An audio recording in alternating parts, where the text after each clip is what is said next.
Hello mga boss. So ito tips itong Honda CR-V na second gen. Ang issue nito minsan nagkakaroon daw, minsan nawawala. So ito i-switch natin. Oh, 'yan. Ayun. Meron. Oh. Nakikita niyo umuusok-usok ko.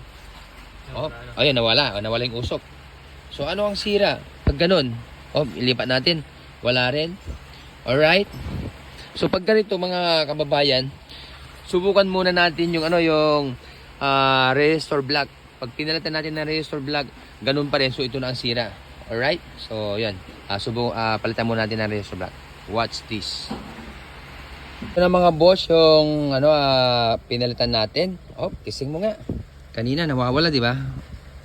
Ayun oh. Oh. Yan, mayroon na. Hello? Sige, ikot mo. Ayun, umugong na. Lumalakas na oh. Oh, yun.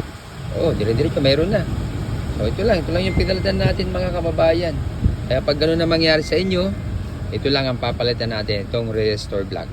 Alright? Boss, okay na boss? Galing talaga to. Taga saan pa kayo boss? Taga Makati. Ayos, anong pangalan niyo boss? Rolando po. Oh, shout out kay boss Rolando. Yan, okay na. Okay na yung niyo boss, okay na yung aircon niyo. Hindi na mawawala-wala. Thank you. Okay, thank you boss.